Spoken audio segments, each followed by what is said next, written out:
FOMC happened, and there's a couple of ways. I'm going to give you my 3 outlooks on how I think this can go, because that in theory looks bullish, and that's why the market's pumped. However, all is not good under the cover. Unemployment and inflation are set to rise. The Fed have done this previously. I think 9 months to a year ago they said a similar thing, but then the markets crashed after that. And although interest rate cuts will stimulate the economy, we don't know how long it's going to take. It could be 6 to 12 months of chop and consolidation of the Bitcoin price action. We don't know how long it's actually going to take. So it's actually risky jumping all into assets. But that also means don't sell your assets. We also don't know what could happen from that period of time. They could start cutting rates sooner. But something needs to break. Usually when Bitcoin pumps hard, it crashes hard, which means everything, including altcoins, are going to crash hard before we pump like crazy. We may crash less than before, who knows? The crash may have happened, but what we do know is we crash before the major pump. And also, money supply usually tends to rise, but this M2 chart that people are sharing around social media that's catching a trend is not the reason why Bitcoin's going to pump. The cash flow and the cash balance in the M2 chart is always going to rise because the Fed always print money.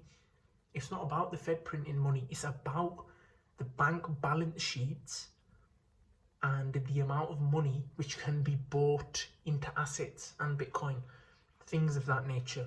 Right now, there's a couple of outlooks. Things are going to go up in the long run, for sure. How long can that be? If you're putting your cash into, for example, Bitcoin today, how long is it going to take for you to get your returns? We don't know. Nobody in the market knows. They're just speculating. That's exactly what they're doing, speculating. And there's a lot of sell the news in the markets. Like today, the market crashed because people thought Trump was going to put 0% capital gains tax on crypto at his announcement, but he didn't announce that.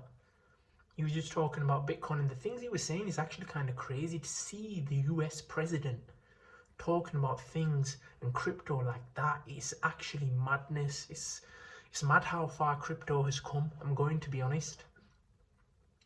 But we could go further down. We could chop around for a long period of time. Alts may not have an alt season.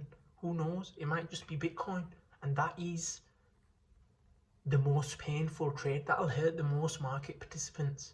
I'm not telling you to sell everything. Maybe you need to stick to a certain percentage of your bags and hold them. That's what I'm doing with Omikami. I'm holding Omikami because I believe in Omikami. I believe in certain tokens. But right now, that's all I'm holding. I don't need to be all in the market. There's no need. I can get this specific token that I think will 100 to 1,000x. And I'm chilling. People are saying hold the larger cap tokens, the ones that have survived bear markets, and that's also true. Solana, XRP. But in bear markets, even the big dogs get crushed. Bitcoin gets crushed. I'm not about that. I'm just about proper risk management. Ensure that you've got your stop losses. Don't lose, survive in this market, and then you'll go somewhere, because the big players are loading up. When for, we don't know. It could be 10 years, but just make sure you don't get killed. Have certain percentage allocations. If you're going to invest, make sure it's 2% of your whole wealth. Don't be investing loads of money into it. Don't be stupid. You should have learnt your lessons by now if you've been hit hard by these prices. Use your brain. The majority of these tokens are garbage. Stick to fundamentals for the majority of your portfolio, and don't be investing silly amounts. Don't go 50 or 100%. You're not a big fish. Chances are you lose. Be careful out there, man.